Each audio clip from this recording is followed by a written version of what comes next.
So what I start out with was a very well optioned 1994 Beretta base model, the factory tachometer, factory power trunk release, 3100 V6, and it also had a dealership optional spoiler, which has now since been removed. Quite a bit has been done to this car on the outside. We have our aluminum Z34 hood vents, which are functional, as you may be able to see here. We also upgraded the headlights. The headlights are now European spec. They're rather hard to find. I bought them many years ago, so I do still have them, and I'm definitely not getting rid of them. We also converted all the side markers over to clear, which have the front have amber LEDs, rear have red LEDs.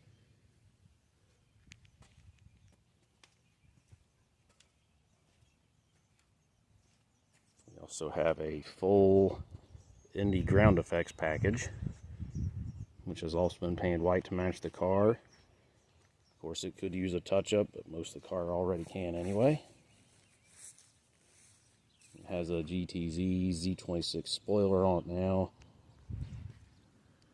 It also has the European spec taillights, which are amber on the top, red on the bottom. They've also been modified with factory housing, so they retain all 4 backup lenses.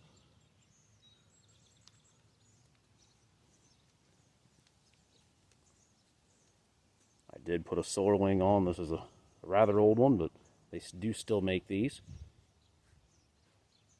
So have some vent visors, which just about everybody has on theirs as well. It's rather common.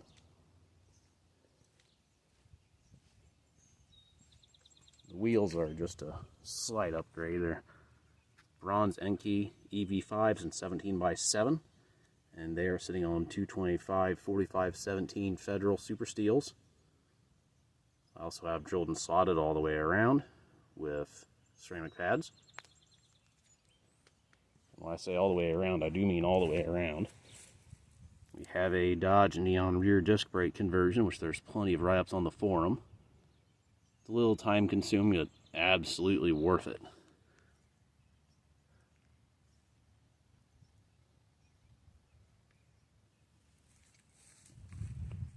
As for the exhaust, we have a knockoff MagnaFlow with a Hooker dual resonated tip. There's no converter, no resonator in the middle. Just all pipe off the headers back to the muffler.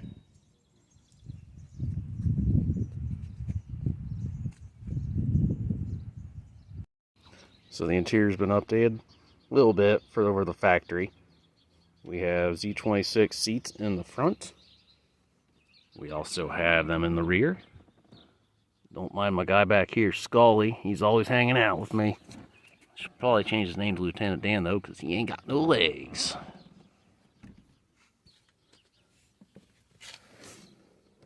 We also have an old school pilot steering wheel, which I put a Corvette horn button on because might as well keep a GM. We've also got a little temp gauge that as well to be a little more accurate than the factory one. Then there's the Speed Hut overlay for the gauges. These have since been discontinued. They're rather hard to find. I did red reverse glow. I also did the chrome overlay on it.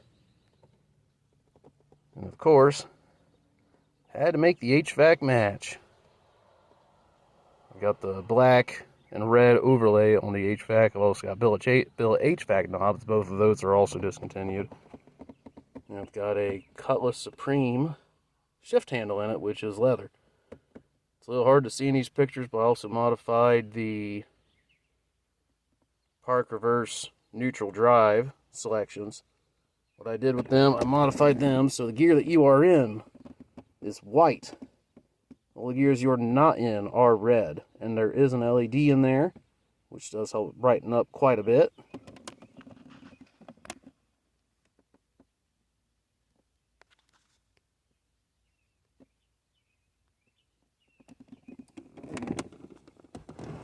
I did paint the centerpieces of the console black as well.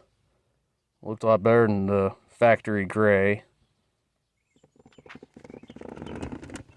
Door handles went with chrome. Also painted the bezels red to match the interior.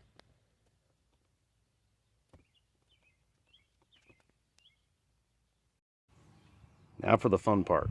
The engine's a 3500 out of a G6 in 05. It has a comp street cam, which drops the power band down about 500 RPM. So when you're cruising, you're in the power band now. It also has a fender well intake, which is custom made. It's a really tiny K&N air filter also to fit down the fender. We've also got custom cut pace setter headers out of Grand Am. They're a little bit of a tight fit, so I had to run a slim fan. Otherwise, that fan would be hitting the headers. We also have a slightly larger radiator, which just came out of a 93 Beretta. Just all the factory hookups as the original. It's just wider. The engine also has Z06 valve springs in it for the upgraded cam. We also have L67 3800 injectors in it, which run 36 pounds. And the fuel pump is out of a TBI Camaro, which is a direct drop-in but can handle more fuel pressure than the factory pump can. We also have a 65mm TCE throttle body, which is way bigger than the factory one. It gives a lot better airflow and a lot better throttle response. We also are running Taylor Thunderbolt 8.2 wires, which also are a nice upgrade over stock. And they're not too much money either, so if you have one, it definitely doesn't hurt to do the upgrade and run the better wires. We also have on here 3 strut tower braces up front. The one on the back of the engine bay is off of an older Cavalier convertible. The 2 front are off of an older Cutlass Supreme.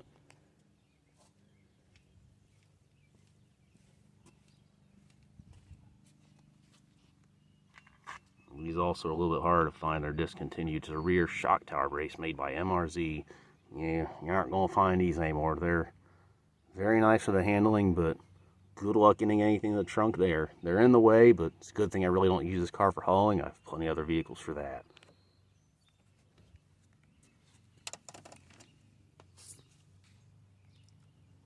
On the underside, we have on the rear a 22mm factory bar. Stacked up above it is a 17mm internal bar. Both are solid. I'm also running Mustang adjustable drag shocks off of the Fox body and drag bags to keep the rear end up in the air. Nothing's more fun than hitting bumps and it bottoming out and hearing those tires hit the fenders. Even being rolled, it still can happen. These are the largest sway bars from the factory that are available, including the front bar, which on the front underneath we have a 32mm bar, which was very, very rare option. I'm lucky enough I was able to get that for it. Good friend of mine who actually did the swap on the engine for me hooked me up with that and the external rear bar. Definitely helps the handling. This may not be the fastest thing in the world, but definitely handles like it's on rails, and that's half the fun. I also have, which is a lot better than the factory hood prop, redline tuning, lift supports. The installs are rather straightforward. These are still readily available. I also highly recommend these as well. Definitely makes it easier when you're working on the car. That hood prop does not get in the way. Unfortunately, at the moment, this car is AC delete, but given time, that will be corrected, because Lord knows in the summer, it sure is nice to have.